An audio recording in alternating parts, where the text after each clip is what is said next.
məsuliyyət deməkdir. Və yəqin ki, həyat boyu fərqi yoxdur, hansı sahədə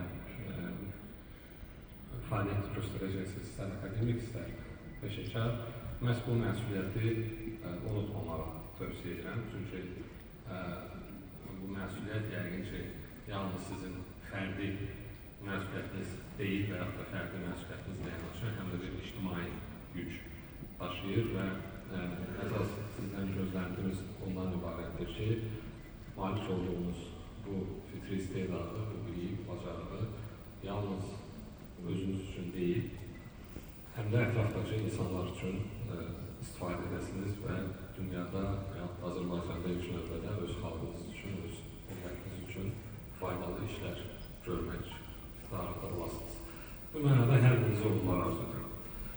Eyni zamanda fürsətdən istifadə edib sizin valideynlərinizə təşəkkür bildirmək istəyirəm. Çünki biz həmişə təhsil işçiləri olaraq ona inanırıq ki, uşaqlar ilk növbədə ailələrdə dünyaya gəlir, daha sonra olar təhsil müəssisələrlə gəlirlər. Yəni, uşağın bünövrəsi, onun ilk addımları və ilk müəllimləri məhz valideynləridir.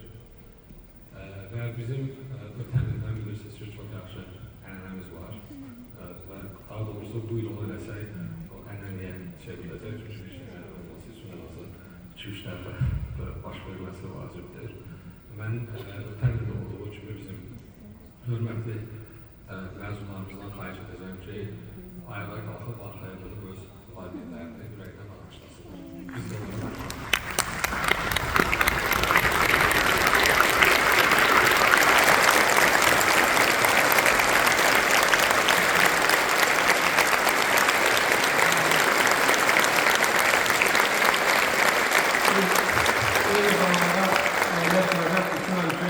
valideynlərlə yanaşı orada müəllimlər də əyləşir yəqin ki.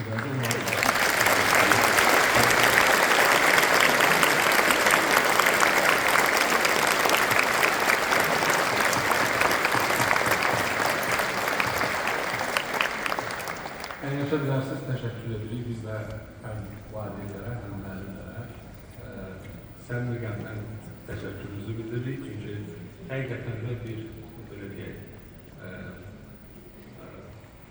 ümumiyyətlə bir insanı böyütmək fərqi yoxdur. Onun hansısa nailiyyətlərindən asılı olmayaraq kifayət qədər böyük zəhmət tələb edir və mən əminəm ki, bu mənada valideynlərin və müəllimlərin əməyi əvəzsizdir və bu mənada sizə nə qədər təşəkkür etsək azdır.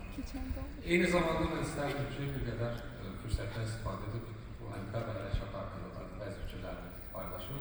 Çünki bu proses bəzilərimiz hətta hələ məktəbə getməmişdən hətta başlayıb təxminən 2014-15-ci illərdən ki, olimpiada yeni bir nəfəs gətirildi, çalışıldı ki, olimpiadalar daha kütləvi olsun. Öncəki illərdə olimpiadalar daha çox seçilmiş uşaqlar üçün bir neçə uzaqbaşın 1000 nəfəri əhatə edən bir proses idi.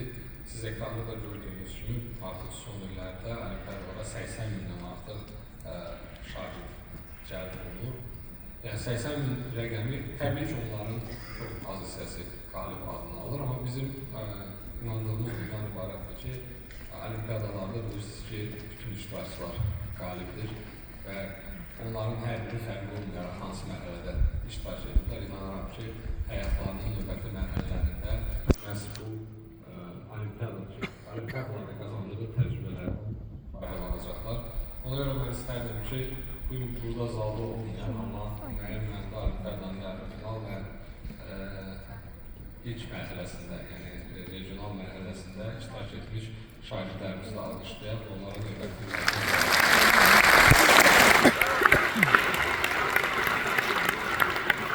ümumilikdə Elm və Təhsil Nazirliyi olaraq bizim üçün istedadlı gənclərlə işləmək və onların vaxtında üzə çıxarılması və daha sonra inkişafını təqdim etmək əsas təbii ki, prioritetlərdən biridir.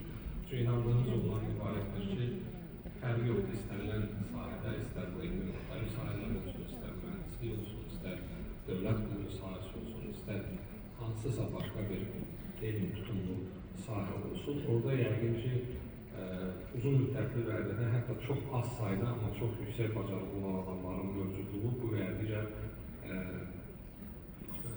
mühüm belə deyək, hadisələr zamanı hansısa belə deyək, tale yüklü hadisələr zamanı çox önəmli olur. Biz bunu istər vətən müharibəsi dövründə, istər COVID-19 pandemiyası dövründə görmüşük ki, çox az sayda insanların ona düzgün qərar vermə bacarıqları sonda böyük bir